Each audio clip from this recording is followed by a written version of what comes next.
Estamos começando mais uma vez pela TV Novo Tempo, seu programa Evidências, na constante busca de fatos que comprovem a veracidade histórica da Bíblia Sagrada. Você já percebeu como uma simples palavra ou frase podem ter significados diferentes e até causar bastante confusão apenas por uma questão de semântica? Foi o que aconteceu com o famoso ator e diretor de cinema Woody Allen. Por causa dessas sutilezas linguísticas em que às vezes até quem é bom de gramática escorrega, o pobre cineasta passou para muitos a ideia de ser um homem sujo. Há tempos atrás, uma das suas mais famosas frases caiu na opinião pública como uma bomba. Ele disse: "Tomar banho é esnobismo." Agora imagine só como ficou a situação em círculos nacionais onde o banho diário é quase uma doutrina cultural. Você sabe, brasileiro não perdoa quem não toma banho todos os dias. Houve até quem comparasse Woody Allen com outro cineasta, o francês Jean-Luc Godard. Dizem os entendidos que ele só tomou banho em 1960, quando rodou o filme Acossado, e só foi tomar o segundo banho quando rodou outro filme em 1966. Bem, se é exagero essa história, eu não sei. Mas, pelo menos, Woody Allen, este sim, poderia ser redimido se o pessoal entendesse melhor o que ele quis dizer. No original inglês, a expressão de Woody foi to take a bath. Ora, bath é diferente de shower, que é banho de chuveiro. Bath é banho de banheira. O que ele disse é que tomar banho de banheira é algo muito esnobe. Banho de banheira não é o mesmo que banho de chuveiro. Mas pobre Woody Allen, por causa da semântica, ganhou a fama de sugismundo. Saindo da situação hilária que acabamos de mostrar, podemos dizer que o mesmo risco de má interpretação acontece também com a Bíblia Sagrada. Esse livro, lembremos, embora divino e bastante atual, tem mais de 2000 anos que foi concluído. Isso sem contar que os seus primeiros livros foram escritos há pelo menos 3.400 anos. Ora, se muita coisa muda em 50 anos, imagine em milênios. Só para você ter uma ideia, no tempo dos nossos avós, derramar significava cortar ramas e não entornar um líquido como usamos hoje em dia. Portanto, constitui um grave erro pensar que só porque a Bíblia é a palavra de Deus, ela pode ser lida prontamente sem nenhum tipo de estudo que envolva a sua cultura, os seus costumes e as suas línguas originais. O que não significa, é claro, que Deus não revele verdades a pessoas simples. Uma coisa não anula a outra. Deus pode mostrar verdades a qualquer pessoa, mas em situações ideais, devemos lançar mão dos recursos que possuímos para evitar imprecisões na leitura. E isto se torna muito sério quando estamos falando da palavra de Deus. E além de sério, isso se torna muito mais grave quando estamos falando de pastores ou ministros religiosos de qualquer denominação que seja. Mesmo os estudantes de teologia ou padres e pastores recém-formados deveriam estar atentos para isso. Em 1903, a autora americana Ellen White escreveu um artigo para os estudantes do Seminário Adventista de Barrow Creek, que ainda é muito atual em seu conteúdo. Veja o que ela disse. Que o ministro jovem lute com os difíceis problemas que se encontram na palavra de Deus, e seu intelecto todo se despertará. À medida que estuda diligentemente as grandes verdades que se acham nas Escrituras, será habilitado a pregar sermões que encerram uma mensagem direta, definida e ajudarão os ouvintes a escolherem o caminho certo. O ministro que se arrisca a ensinar a verdade possuindo leves noções da palavra de Deus ofende o Espírito Santo. Palavras fortes, não é mesmo? Por isso resolvemos citá-las para você. Sendo assim, vamos no programa de hoje dar alguns exemplos de como o conhecimento da antiga cultura do Oriente Médio, bem como do grego e do hebraico, ajuda na compreensão de muitas passagens que se encontram na Bíblia Sagrada. Vamos começar pelo grego e ver como ele pode ajudar a resolver algumas aparentes contradições do livro inspirado. No livro de Atos, capítulo 9, temos a história de como Paulo, ofuscado por uma luz divina que o cegara, caiu de seu cavalo enquanto seguia para a cidade de Damasco. Paulo, naquele episódio, estava perseguindo os cristãos e nutria a intenção até mesmo de matá-los, se preciso fosse.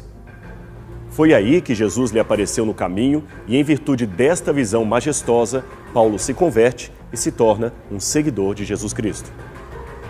Pois bem, Atos 9, verso 7, relembra a cena e diz que os companheiros de Paulo ouviram a voz, mas não compreenderam o que era dito.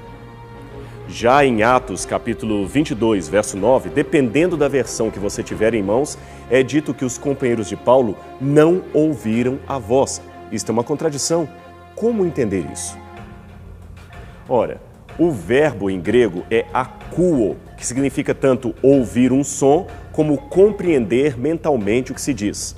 Em Atos 9, os companheiros de Paulo ouvem a voz, mas não compreendem o que é dito. Já em Atos 22, a palavra voz aparece no acusativo, significando que eles a ouviram, mas não a ponto de entenderem o que era dito. Em algumas versões mais modernas, compreendendo esta peculiaridade da língua grega, os tradutores rearranjaram o texto de modo a captar melhor o sentido original, desfazendo deste modo a aparente contradição da Bíblia. Agora veja mais esta estranha passagem das Escrituras que aparece no Salmo 119, verso 83. Já me assemelho a um odre na fumaça, contudo não me esqueço dos teus decretos. E então, se alguém lesse esse texto para você e perguntasse o que ele quer dizer, o que você responderia? Bem, primeiramente, o que é um odre? Muitos acham que o odre seria um vaso de barro ou coisa parecida, mas não é isso. Eu quero mostrar para você nesse programa o que é um odre.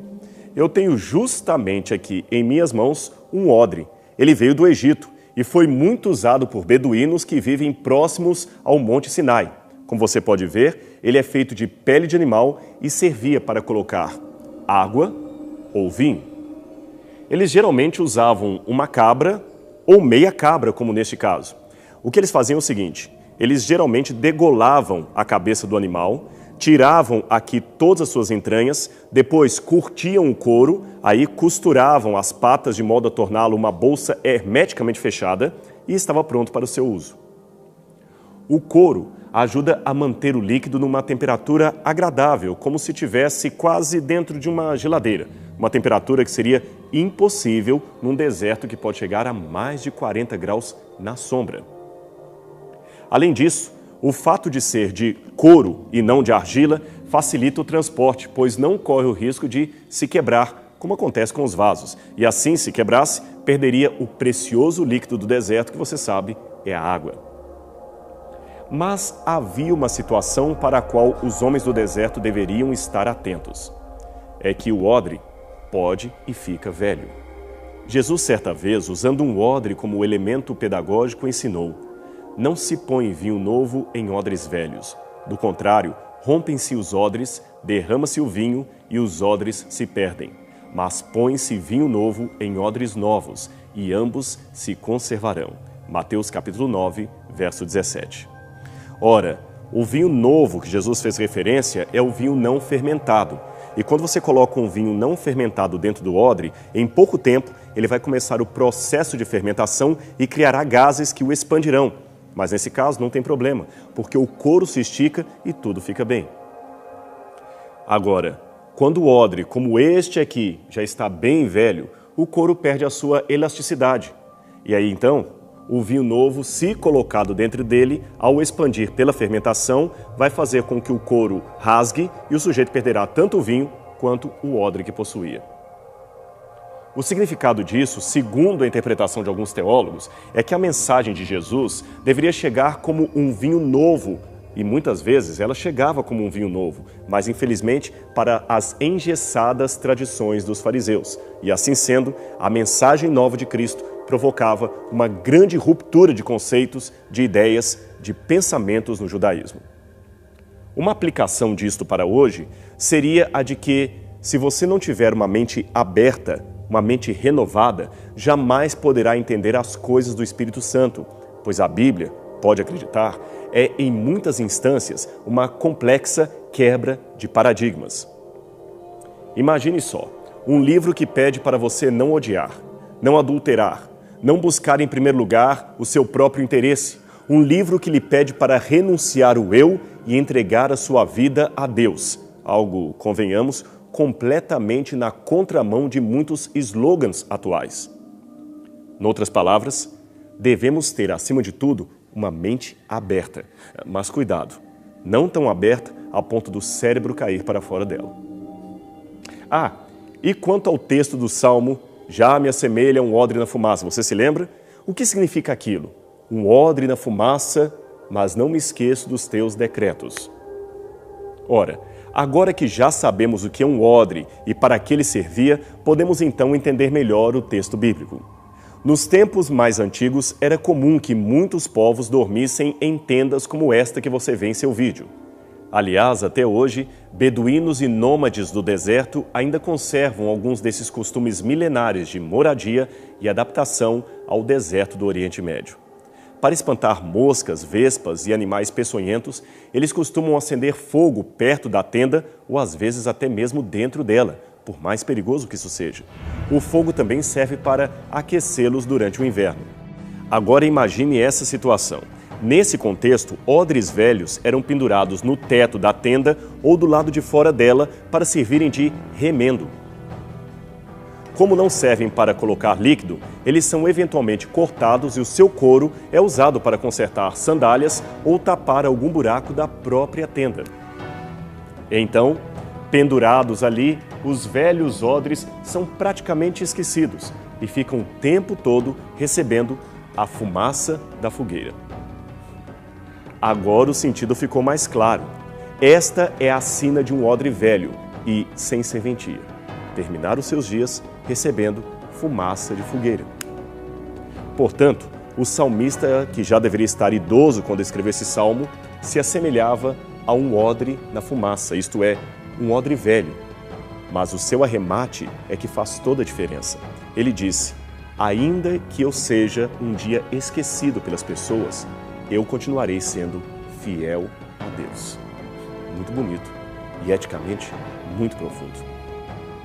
Em Isaías capítulo 15, versículos 1 e 2, temos outra passagem confusa para a nossa cultura se não observarmos o contexto da época. Aqui em Isaías é dito o seguinte: Numa noite foi assolada Kir de Moabe, e ela está destruída. Sobe-se ao templo e aos altos para chorar.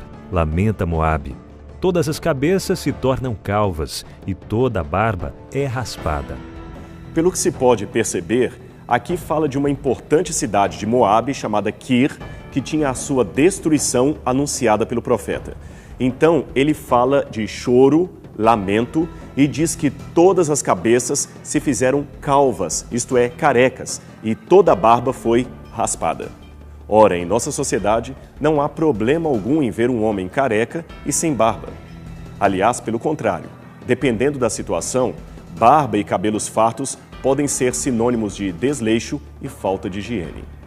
Mas no tempo de Isaías, não era assim.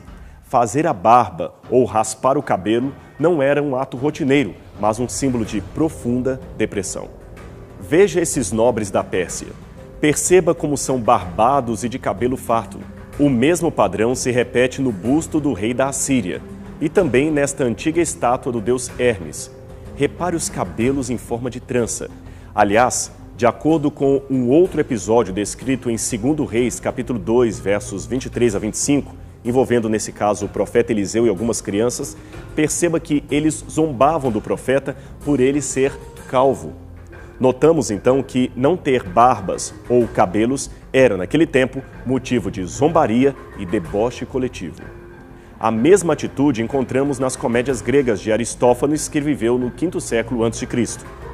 Nos tempos antigos, portanto, cabelo farto e barba longa eram um sinal de dignidade e muito respeito social. Agora, é claro que havia exceções. Esta questão poderia variar de povo para povo, de tempo para tempo. Os egípcios, por exemplo, preferiam manter-se depilados no rosto e no corpo inteiro. Essa imagem de um escravo nos dá uma ideia. Note que ele não tem barbas e certamente era careca, por isso usa essa touca ou, em alguns casos, uma peruca. Viu como era uma cultura diferente no caso dos egípcios? O mesmo valia também para o faraó. salvo o fato de que, neste caso, quando ele estava em ofícios reais, não abria mão de usar um cavanhaque postiço como este que você vê aqui nesta estatueta, representando a sua dignidade real. Também é possível que algumas profissões exigissem que o indivíduo se barbeasse por completo. É o caso de sacerdotes e médicos da Mesopotâmia que, por questões cerimoniais, tinham a cabeça completamente depilada. Como eu disse, o assunto poderia variar com o tempo e o lugar. Mas nos tempos do Novo Testamento, Paulo escreveu que seria uma desonra para um homem ter cabeleira comprida. Isto está em 1 Coríntios capítulo 11, verso 14. Já no Antigo Testamento, personagens como Sansão e Absalão são descritos como símbolo de beleza e perfeição física por causa justamente dos longos cabelos que cada um possuía. Agora, de acordo com o que lemos em 2 Samuel, capítulo 10, versos 4 a 5, alguém que corta em público a barba do outro o humilha profundamente. E isto era muito comum em casos de guerra. Noutras situações, porém, a raspagem voluntária da barba poderia ser um sinal de luto, tristeza, como é o caso do profeta Ezequiel, que barbeou-se como símbolo da vindoura destruição de Jerusalém. Com isso em mente, fica mais fácil você entender Isaías capítulo 15, quando fala de pessoas barbeadas e carecas como sinal de desgraça e humilhação coletivas.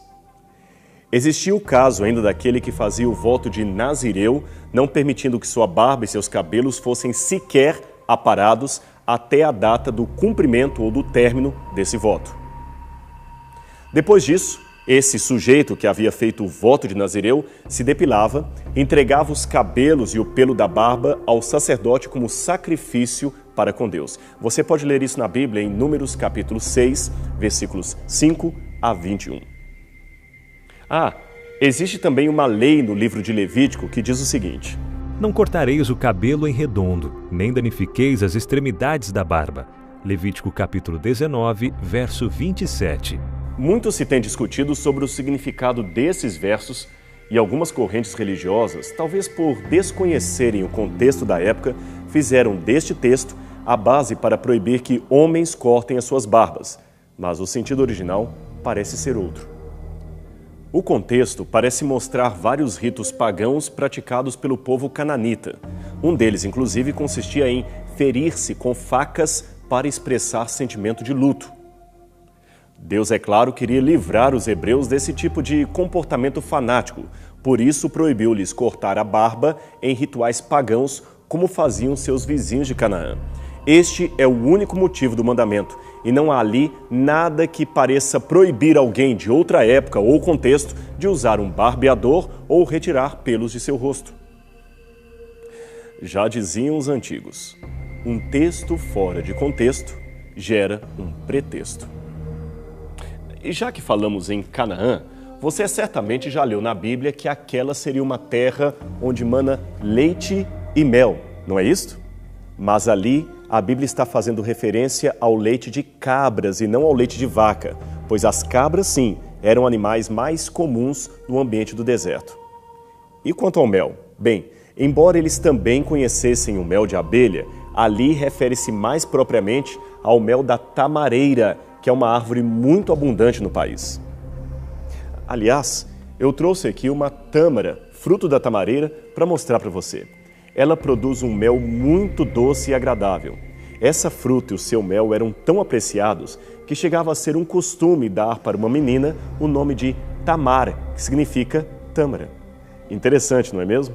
A Bíblia mostra pelo menos 3 mulheres que tinham esse nome de Tâmara.